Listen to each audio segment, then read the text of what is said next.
হাতে হাতে হাত ধৰি যাওঁ বোলক আগুৱাই যাওঁ বোলক আগুৱাই জোনাক জোনাক জোনাক জোনাক অসম বায়ুৱান থিয়েটাৰ ইতিহাস ইতিহাস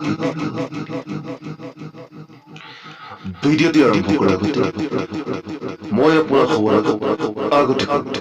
সমাজজনক বিচাৰিছো কাৰণ অজানিতে ভুলভ্ৰান্তি হৈ যাব পাৰে সমাজজনক বিচাৰি মই আপোনাৰ খবৰ আগত বিপ্লৱ মোৰ সিংহ বিপ্লৱ মোৰ সিংহ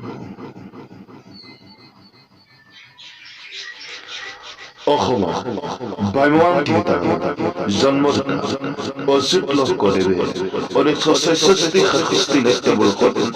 নটৰাজ থিয়েটাৰৰ মঞ্চত থিয়েটাৰ স্কুল পদ্ধতি ব্যৱহাৰ কৰিছিল সেই সময়ত নটৰাজ থিয়েটাৰে কেইখনি মঞ্চ ব্যৱহাৰ কৰিছিল উত্তৰ অভিনৱভাৱে ব্যৱহাৰ কৰিছিল পাঁচখনি মঞ্চ প্ৰথমতে কোনখনি ভ্ৰাম্যমাণ থিয়েটাৰৰ মঞ্চ একেলগে অভিনয় আৰু কথা সংযোজন কৰা হৈছিল উত্তৰ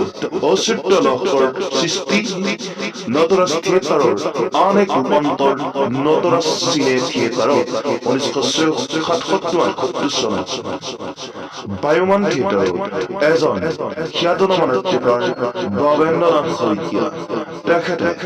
বায়ুৱান থিয়েটাৰৰ বাবে 22 বছৰত কেইখনি নাটক লিখিছিল উত্তৰ 26খনি বৰ্তমানৰ দৰ্শকবোৰৰ উঠলি উঠা মনৰ বাবে কোন কোন নাট্যকাৰসকলে বায়ুৱান থিয়েটাৰ মঞ্চৰ প্ৰেক্ষাগৃহ বেলেগ ধৰণে সজাইছে উত্তৰ চম্পক শৰ্মা মৃদুল চুতীয়া দেৱজিৎ শৰ্মা সমৰেন্দ্ৰ বৰ্মন আদি নাট্যকাৰসকলে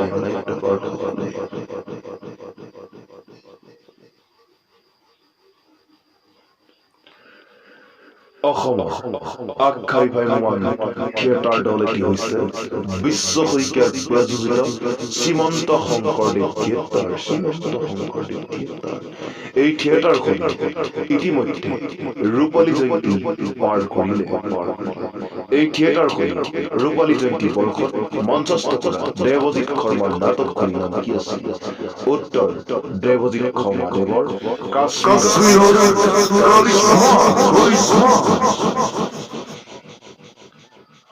আজিলৈ সামৰিলো সদৌ ভ্ৰাম্যমাণ থিয়েটাৰ জন্মদাতা অচ্যুত লহকৰদেৱলৈ হেজাৰ প্ৰণাম জনাই আজিলৈ বিদায় মাগিলো